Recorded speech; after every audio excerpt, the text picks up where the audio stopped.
over fields of green, remembering the faces, the moments unseen, the hands that built a dynasty, the vision in their eyes, echoes in the auction barn beneath an endless sky. This is the bullvine, turn the volume high, for the icons of the ages that never will die. From the show ring thunder to the quiet strength they knew, hear their stories now, coming right on through. Welcome back to the Bullvine, where we cut through dairy industry noise for insights that actually matter. Today's different. We're not talking feed prices. We're not analyzing quota movements or breaking down milk contracts. Yeah. We are diving deep into the human stories behind the cattle, talking about a single $8,100 phone call, a devastating barn fire, and the extraordinary friendships that built genetic empires now valued in the hundreds of millions. Our mission today is to analyze the genetics of success, but we are doing it through the lens of institutional failure.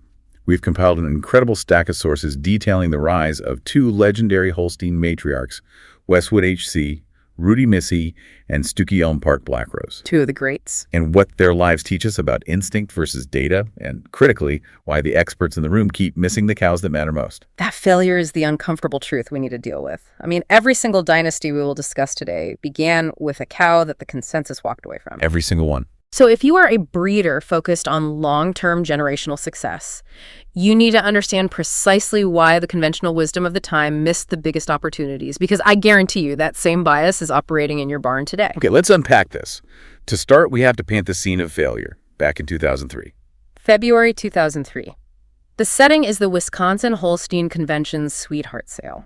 I mean, you can practically feel the atmosphere. It's bitter cold outside. The snow is blowing sideways against the window panes. Right. But the feeling inside the auction room isn't just cold from the weather. It's cooled by, professional skepticism and the fatigue of a long day. Exactly. The room was thinning out. You had these experienced, high-stakes breeders, people who drove through farm country slush, missing that morning milking just to be there. And they were visibly heading for the exits. They had seen what they came to see. They thought so.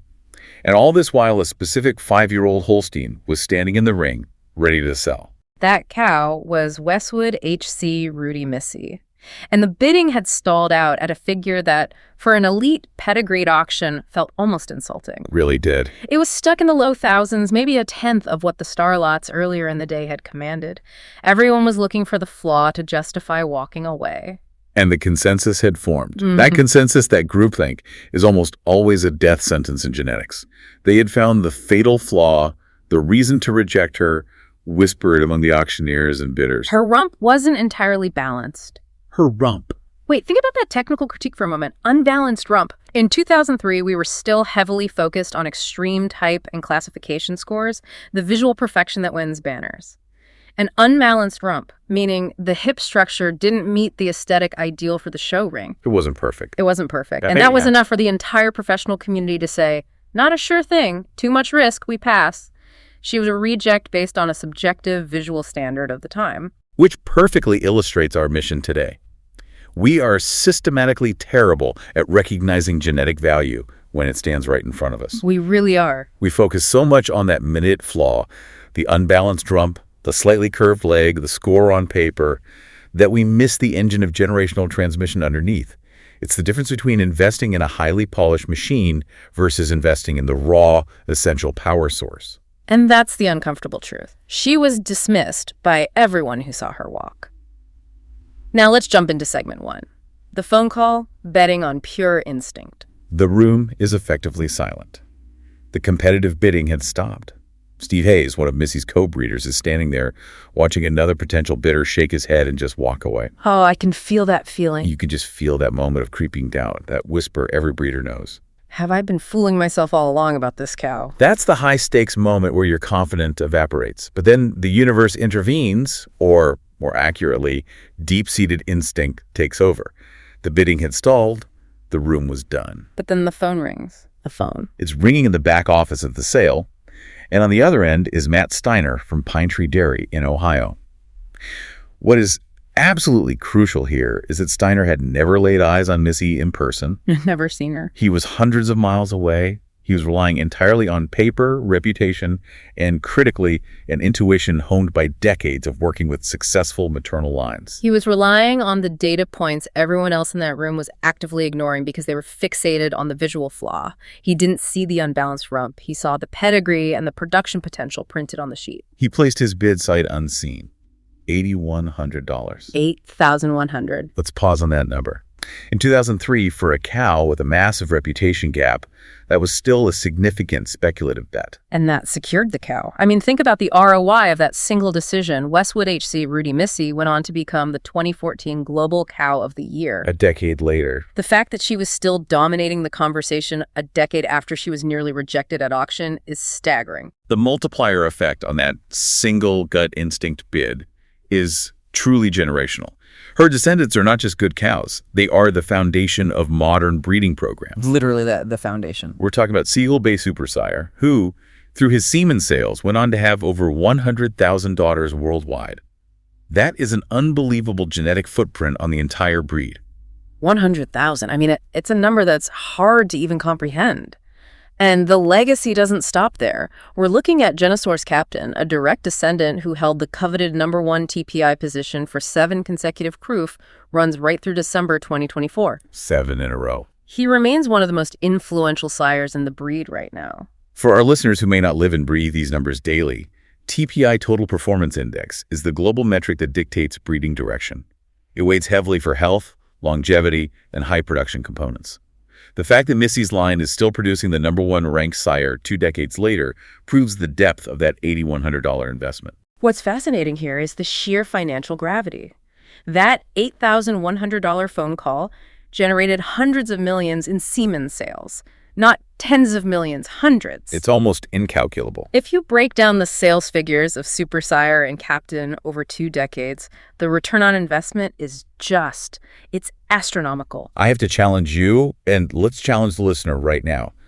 Knowing the context, knowing that cow was 3 states away and every expert in the room was walking for the exits because of a structural flaw, A small one at that.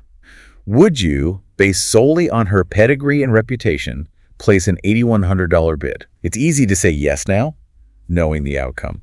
Living that high-stakes risk is fundamentally different. I'm a farmer. My instinct screams, I need to see her walk, I need to feel her presence, I need to judge that rump for myself. The conventional approach, the safe approach, is to trust the visual consensus in the room. So you would have walked. I don't know if I would have been Steiner. I think I would have walked away.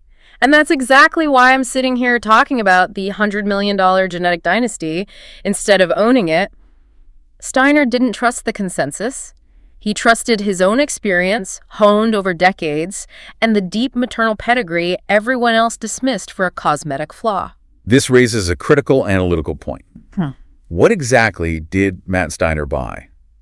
It wasn't just a cow. He bought a chance and, critically, the optimal environment. Yes, the stage. And the key insight here comes from Missy's co-breeder, Steve Wessing, who admitted, with incredible candor, I don't think she would have ever scored EX92 at our place. Wait, that's a massive admission of humility and self-awareness. Wessing is essentially saying, we bred this cow, we loved her, but we also acknowledge that our environment, our management, maybe even our own classification expectations might have held her back. She needed a different stage. That's the critical piece of the puzzle. Steiner didn't just acquire good genes. He provided the optimal environment for those genes to express their full potential. He gave her the stage to perform, not just in terms of comfort and feed, but in terms of aggressive breeding and flushing programs designed to maximize genetic transmission. Right.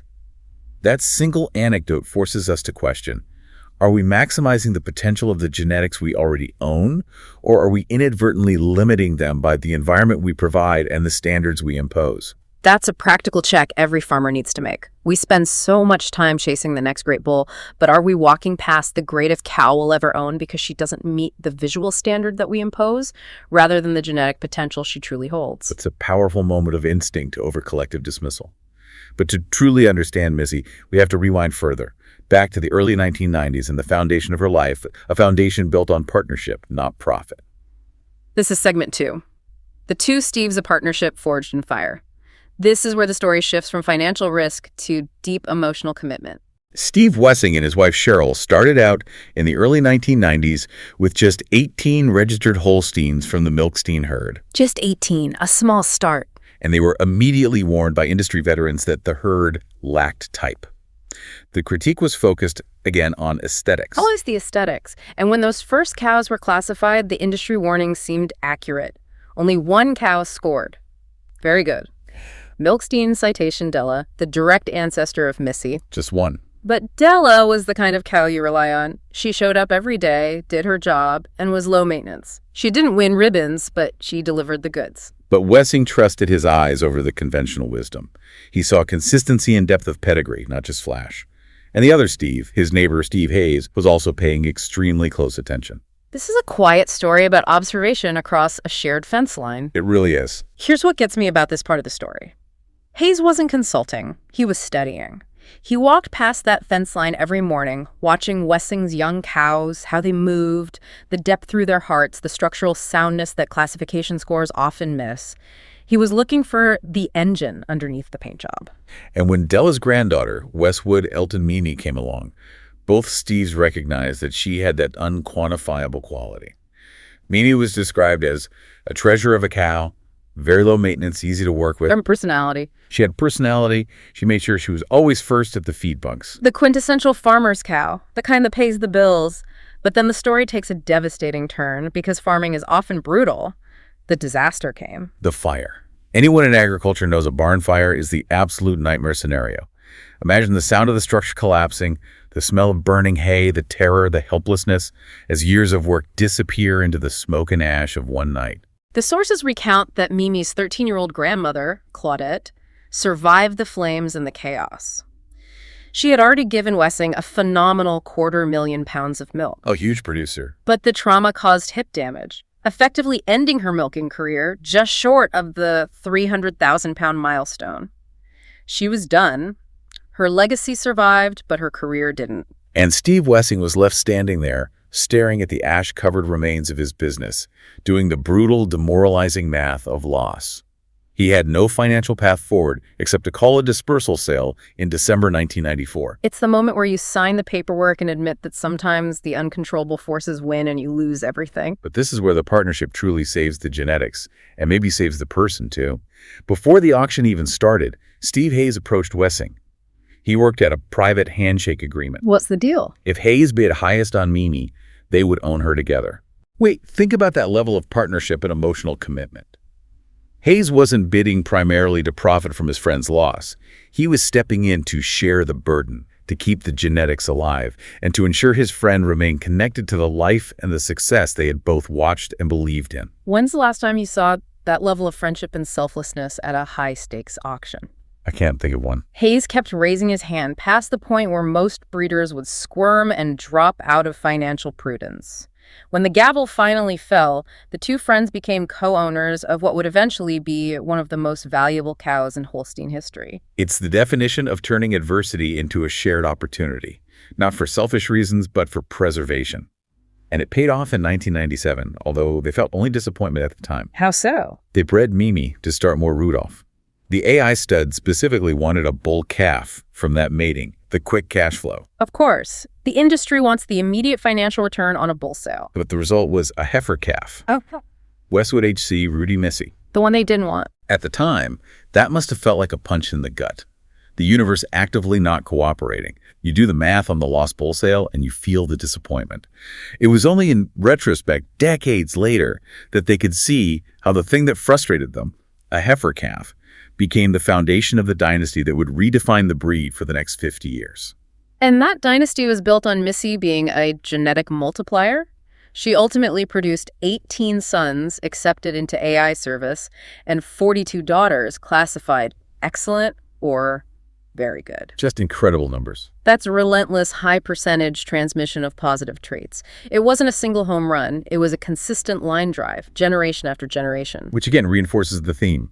They were betting on a cow that didn't look perfect, and they're betting on a partnership born of tragedy. When the conventional industry dismissed her rump 5 years later in 2003, Matt Steiner saw the potential, completing the trifecta of instinctual decisions that launched this empire. It's an amazing story. Now, let's shift focus completely and move 15 years earlier to segment 3, which shows us that the industry's failure of conventional wisdom is a chronic, recurring theme, often driven by the instability of outside money. Oh, yeah. We're going to talk about how bankruptcy breeds champions. The Black Rose story. This takes us back to the truly chaotic 1980s investor era, a bizarre and speculative time in the dairy industry, fueled entirely by tax code. This was driven by Section 46 of the Internal Revenue Code. Let's be clear about what Section 46 did, because it's crucial to understanding the insane prices. This section essentially allowed wealthy outsiders to write off high-value cattle purchases against their personal income, often through accelerated depreciation or treating these expensive animals as immediate high-value tax-deductible assets. Precisely. This completely decoupled the price of a Holstein from the reality of farming economics. The source material mentions famous examples like John Lennon of the Beatles, The actual beetle. investing heavily through George Morgan's Dream Street operation. You had rock stars and Hollywood lawyers throwing money into the pot. And cattle prices soared to astronomical heights because the tax savings were the primary motivation, not the milk check. And Jack Stuckey was the man for that era. He built a huge empire, dominating shows, all based on external investor money flowing freely into the system, chasing those tax write-offs. But bubbles always burst when the underlying structure is unsound. When the IRS began challenging those tax schemes, the outside money dried up overnight. Gone. The speculative bubble burst, and financial collapse followed immediately. This leads to one of the hardest parts of the story to digest, demonstrating the destructive, immediate power of financial failure on pure genetics. In the winter of 1985, Stuckey couldn't pay his staff, and he was desperate for cash flow. He ordered staff to load a trailer with bull calves, bulls he had previously intended to sell for breeding, and send them to slaughter. This was purely for the immediate cash realization. And these weren't just any bull calves. No. Among them were 3 sons of the legendary Continental Scarlet. Wait, an AI stud had already spoken for one of those bulls. The potential was known, the future pedigree was there, but Stuckey couldn't wait. The Bills couldn't wait. Think about the hired hands loading those prime calves onto the trailer, knowing the generational potential they were sending to the rail, simply because a corporate balance sheet had collapsed. It's a moment of absolute visceral loss. Genetics that could have shaped the breed for decades were wiped out for the sake of a weekly payroll, the direct consequence of leveraging pure genetics with unsound external financing. But where most people saw only the wreckage, Louis Prange saw potential. This is the moment where we see another exceptional stockman who trusted his eyes over the chaos. Right. Everyone else was running from the Stuckey mess and the smell of bankruptcy, but Prange knew the world-class genetics were still there, locked up in legal limbo. He worked out an incredibly clever deal with the bankruptcy trustee. He would lease the best cows, flush embryos, and split the proceeds. This allowed the genetic legacy to survive the courtroom drama and the financial meltdown. And among those salvaged genetics Was Nandet TT Speckle Red, a dominant red and white show cow. Prange's next move was a textbook example of advanced breeding philosophy, the corrective cross. Speckle Red was a stunning show cow, but needed a boost in certain structural areas and components. So he planned to breed her to Tumar Blackstar, a proven production powerhouse who needed structural help. He was aiming for that perfect, balanced combination of type and production. And here's Stuckey, even in bankruptcy, trying to exert control. When it came time for the Blackstar semen delivery, Stuckey allegedly tried to interfere, telling Prange that his tank ran dry. Unbelievable. A final petty attempt to sabotage the future of his own cattle line. But Prange followed his gut and his vision. On March 24, 1990, Stuckey Elm Park Black Rose was born, conceived not through corporate mandate, but through vision in the shadow of the bankruptcy court. Again, she was just a calf. But when she hit the auction block in December 1991, selling for a modest $4,500. A fraction of the investor-era prices. Significantly lower, yeah. A fitter named Mark Rueth saw her. And Rueth, who spent his life analyzing cattle movement and conformation, saw the potential. He told his partner, Mark Van Mersbergen, that this heifer was special. Deep-ribbed, wide-rumped, you just know. You just know. Another moment where instinct absolutely trumped the low price tag. They partnered with Indian Head Holsteins on the purchase. And Black Rose grew into an absolute force of nature. Her numbers were exceptional. EX96 classification and massive production. 42,229 pounds of milk at 5 years old with huge components. A 4.6% butterfat average. Just a powerhouse. But the real industry-changing legacy of Black Rose came through her lineage.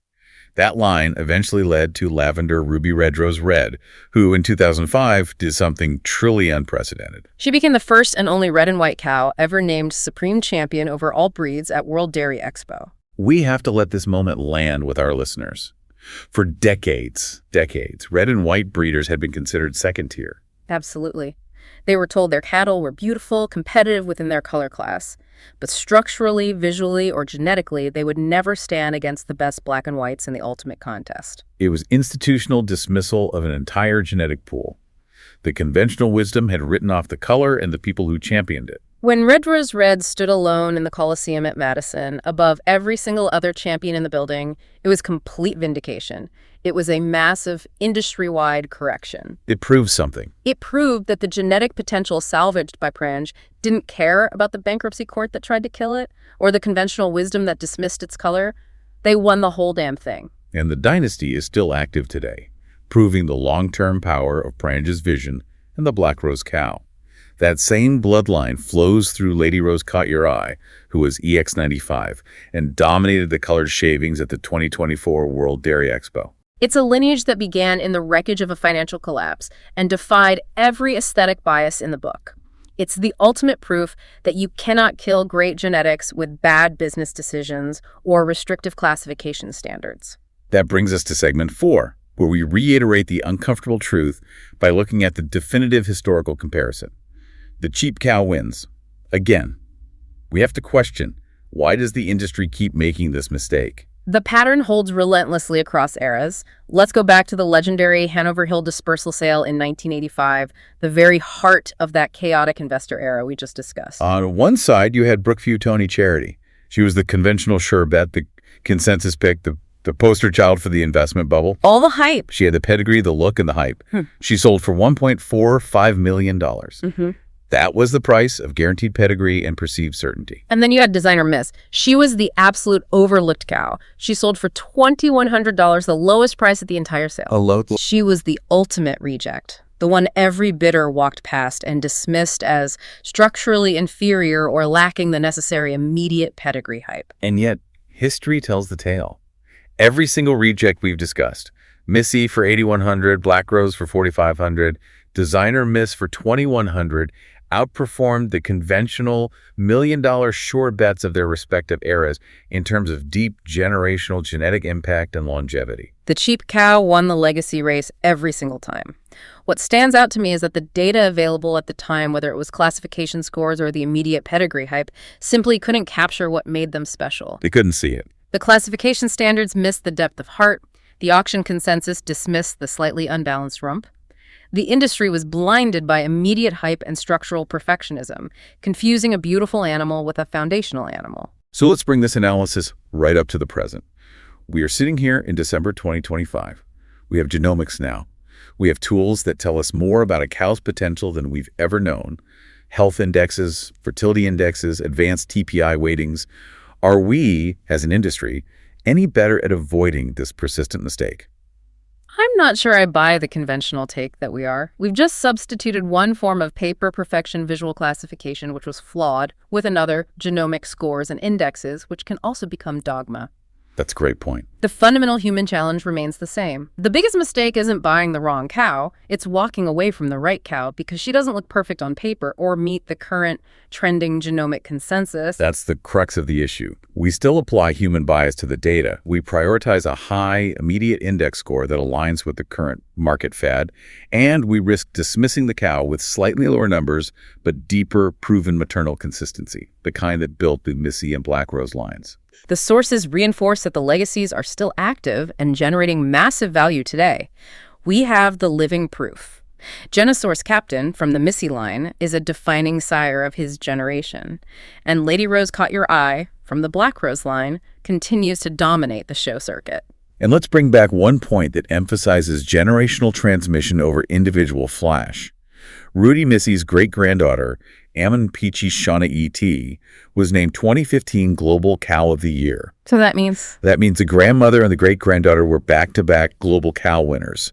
That kind of consistency across multiple generations is not luck. No, that is not luck. It's evidence of deep-seated genetic destiny and profound transmission ability. That ability to relentlessly pass on positive traits, regardless of immediate environment or visual appraisal, is the core value the industry keeps overlooking. And it seems the Steiner family, who bought Missy, they still get this. They still host tours and teach that maternal lines that consistently transmit health and production across 3 generations matter more than the most recent flash-in-the-pan bull selection. And while Skill positioned these breeders, Wessing breeding the Milkstein line, Prange making the precise corrective Crosty, we must acknowledge the role of luck. Oh, absolutely. The fire didn't take more.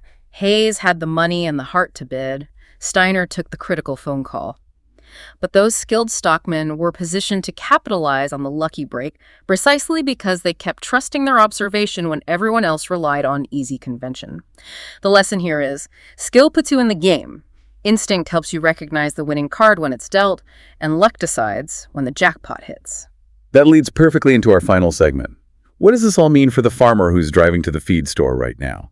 How do these historic, dramatic stories apply to the very practical decisions being made in your barn this week? These stories are fundamentally about small human decisions. Neighbors, phone calls, risking careers, not giant corporate breeding programs. It's about maintaining a clear long-term vision in the face of crisis and consensus. Let's break down the 4 lessons from the matriarchs. Lesson number 1, trust your eyes over conventional wisdom. We saw this with Steve Wessing, who bought registered Holsteins. Others warned him about lacking type. We saw it with Matt Steiner, who made that sight-unseen $8,100 phone bid, ignoring the consensus fixated on the unbalanced rump. And we absolutely saw it with Louis Prange, who risked his reputation and invested in genetics everyone else had abandoned in a bankruptcy court, trusting the potential of the corrective cross. Practically speaking, you must develop your own eye and trust it.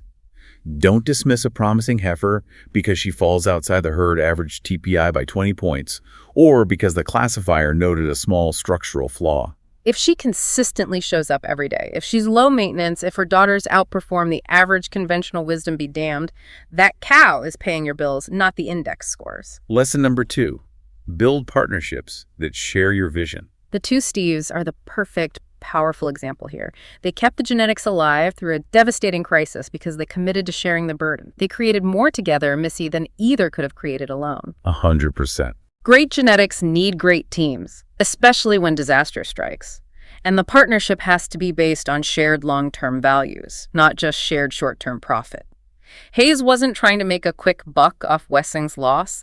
He was trying to preserve a friendship and a genetic line they had built together. If you can't trust your partner when the barn is literally burning down or the bank is calling, they're not the right partner for generational success. Lesson number 3, focus on transmission, not just individual performance. This is the absolute critical difference between a flash-in-the-pan high seller and a genetic dynasty. The cows that built these empires were the ones who consistently passed their best traits to the next generation, regardless of their own show ring status. Like Missy, the genetic multiplier. And the incredible rare feat of her great-granddaughter, Shauna E.T., achieving global cow status. Applying this directly, how does focusing on transmission change your breeding choices this season? Are you selecting for the highest single trait index? Or are you looking at the proven deep maternal lines where the dam and granddam consistently produce offspring that transmit health, production, and longevity across 3 or 4 generations? The smart money goes where consistency is proven. And finally, lesson number 4, be patient through adversity. Fires, bankruptcy, dismissive options, these were not endpoints for these breeders. They were necessary stepping stones. They kept going when quitting would have been easier, quieter, and probably, on paper, fiscally smarter in the short term. It's the long game. It took 15 years for Black Rose's lineage to deliver that supreme champion win, vindicating the entire red and white segment. It took years for Missy's sons to fully prove the value of the $8,100 bid. Genetic change is measured in generations, not quarters, not annual sales cycles. You have to be willing to wait for the bet to pay off, especially when the market and the critics are telling you that you've wasted your time and money. That is the essential insight from these matriarchs. The best genetics don't announce themselves with $1 million price tag or a perfect rump. They show up every day, demonstrate durability, and patiently wait for a stockman with the vision to recognize them and the environment to support them. So let's frame the actionable takeaways for the farmer driving to the feed store right now. What 3 things do you absolutely need to remember from this deep dive? First, This week, walk your barn. Look hard at the heifer everyone, including your neighbor, is walking past, the one that doesn't quite fit the mold on paper. Reclassify her in your mind based on observation, efficiency, and depth of heart. Ask yourself, is this my Missy waiting for the right opportunity? Second, this quarter, find your Steve Hayes. Identify someone who truly shares your long-term vision, someone who would step in to help you manage the genetics or share the burden, not just buy the genetics. Build a partnership that can withstand adversity, because disaster is always one phone call or one night away. And third, long-term. Breed for consistent transmission across generations. Stop chasing the individual flash of the moment and focus on the deep, proven maternal power that keeps paying dividends 20 years down the line, ensuring that your legacy is measured in centuries, not just seasons. That's been our deep dive into the hidden genetic dynasties of the Holstein breed, the stories of cows too good for conventional wisdom. That's the Bullvine. More straight talk and industry analysis at www.thebullvine.com. Subscribe wherever you listen. New deep dives drop regularly. We'll leave you with this final, provocative thought. The next Rudy Missy, the next Black Rose, is somewhere right now, quietly carrying the genetics that will reshape our industry for the next 50 years. The experts are walking away from her because her rump isn't balanced or her genomic index is 20 points too low. Maybe the phone is ringing in your back office right now. Maybe that cow nobody's fighting for is standing in your barn tomorrow morning. That might be the one. This is the Bullvine. Turn the volume high for the icons of the ages that never will die. From the show ring thunder to the quiet strength they knew. Hear their stories now, coming right on through. Oh, tell the tale, the Bullvine. Legends live here.